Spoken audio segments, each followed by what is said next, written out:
तो एक प्रश्न ये पूछा है कि ध्यान किस तरह से हमारे भीतर के जो अलग अलग तल हैं उनमें सामंजस्य बैठाता है।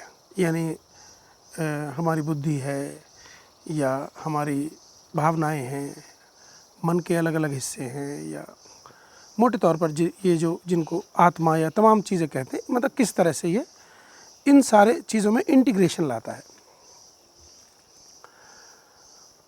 तो मनुष्य क्या है कि एक मल्टी डायमेंशनल एग्जिस्टेंस है। ये एक बहुआयामी प्राणी है और यही इसके आयाम हैं। भीतर के शरीर है, मन है, और मन के भी फिर अलग अलग हिस्से हैं। विचार है, भावनाएं हैं, वृत्तियां हैं, और दूसरा जो उसके जो और जो सूक्ष्म हिस्से हैं यानी उसका चैतन्य है, ये सब इसके अलग अलग तल हैं। तो ये सब इसके डायमेंशन हैं मनुष्य के। इसलिए मनुष्य एक मल्टी डायमेंशनल प्राणी है। तो इन सब का समायोजन करने के लिए रास्ता ऐसा होना चाहिए जो खुद भी मल्टी डायमेंशनल हो। यानी इन चारों पांचों जो भी तल हैं या और भी ज़्यादा जो हैं, उनको सबको समेट करके चले। तो जब भी कोई भी सिद्ध गुरु, कोई जागृत पुरुष इस तरह के चीज़ को का विकास करता है, ऐसे दर्शन का और ऐसी पद्धतियों का, तो उनमें सारी चीज़ों का समावेश होता है। अब यदि कोई साधक किसी जागृत पुरुष की पद्धति में साधना कर रहा है, अपने जीवन को संतुलित करने का पुरुषार्थ कर रहा है, तो उस पद्धति में जो जो मौजूद है उसको सबको संभाल के चलना पड़ता है।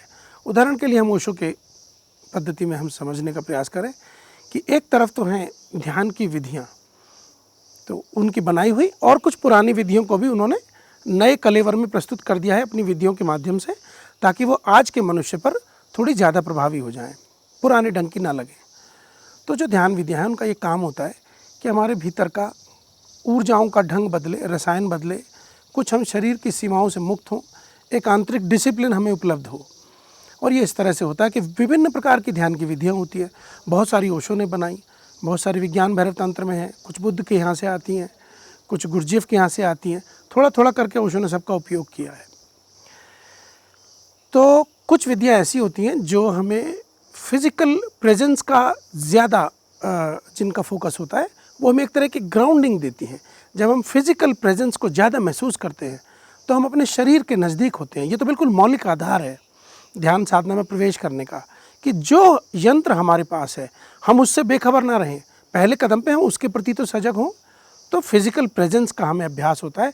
कुछ ऐसी विधियाँ होती हैं जिनके माध्यम से, चाहे जिसमें खान पाना हो, वाणी का अभ्यास हो, हाँ, चलने फिरने का, उठने बैठने, निद्रा पर ध्यान रखना हो, आहार पर ध्यान रखना हो, अपने श्रम पर ध्यान रखना हो, तो इस तरह की विधियाँ होती हैं। दूसरे तरह की विधियाँ होती हैं जो हमारी मन के संस्कार को तोड़ती हैं। एक कंडीशनिंग होती है हमारे मन की, जो समाज से मिलती है, एजुकेशन से मिलती है, और सामान्य जो सहज वृत्तियों के साथ मिल जाती है।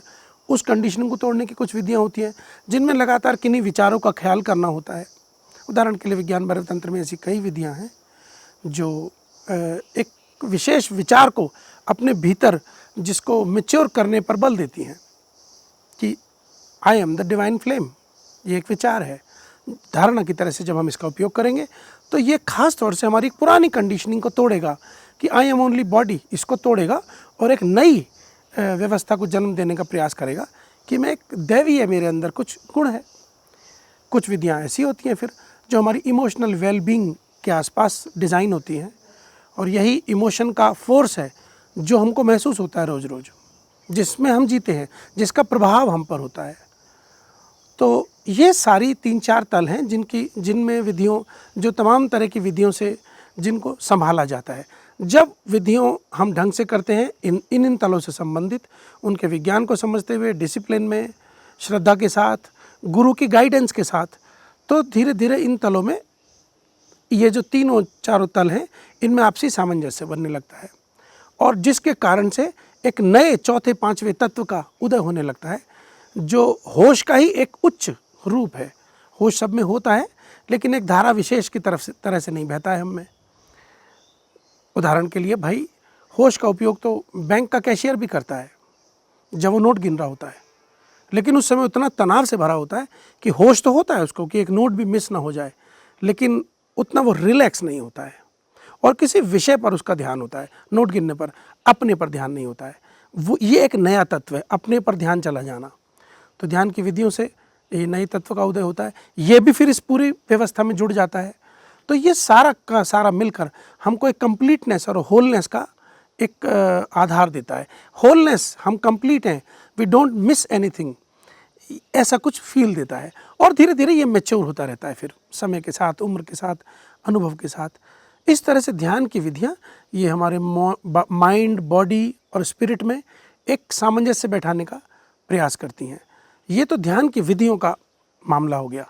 दूसरा जो है, जो गुरु की वाणी है, ओशो की पद्धति में हम कह रहे हैं, दूसरी साइड से उनकी वाणी जो है वो सिर्फ वाणी नहीं है, वो साउंड नहीं है, उसमें किसी बहुत ऊंची चैतन्य से आए हुए कुछ ऐसे विचार हैं, ऐसी बातें हैं जो हमें इंस्पायर करती हैं, जो हमारे मन के पुरानी कंडीशनिंग को तोड़ती हैं, जो संस्कार लेके हम चल रहे हैं, जो फालतू के बिलीफ, इमेज ये हम लेके चल रहे हैं, हमारी साइकोलॉजी को, विभिन्न दिशाओं में बटी हुई साइकोलॉजी को, वो एक निश्चित दिशा में साइकोलॉजी तैयार होती है, हमारी निश्चित साइकी बनाती है। ये बहुत बड़ी बात है कि 10 दिशाओं में हमारी साइकोलॉजिकल ऊर्जा बटी हुई हो, उसको सब जगह से समेट के एक दिशा में ला दिया जाए, तब भी हमारी साइकोलॉजी ख़त्म नहीं होती है, लेकिन वो एक जगह इकट्ठी होती है। यहाँ से एक जगह से छोड़ना बड़ा आसान है, इसको 10 दिशाओं से प्रयास करेंगे छोड़ना बहुत मुश्किल होगा, लेकिन सब जगह से इकट्ठा करके एक प्लेटफॉर्म पर, एक बोर्ड पर आ गए, यहाँ से पूरी साइकोलॉजी को छोड़ना आसान है, और यहाँ से इस धातु को बदलना भी आसान है, और फिर बदलने के हमारे पास रास्ते होते हैं।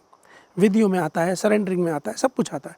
तो कुल मिला के जो पूरी व्यवस्था होती है किसी भी जागृत पुरुष के द्वारा दी गई, उसमें इन तीनों तलों के, मनुष्य के जो तल हैं, मन, बुद्धि है, मन है यानी आत्मा है, शरीर है, इनको एक साथ जोड़ने के और एक साथ समायोजित करने के आधार हैं, और इसके फल मिलते हैं धीरे धीरे। और यही असल अध्यात्म है, यही जीवन से जुड़ा हुआ अध्यात्म है।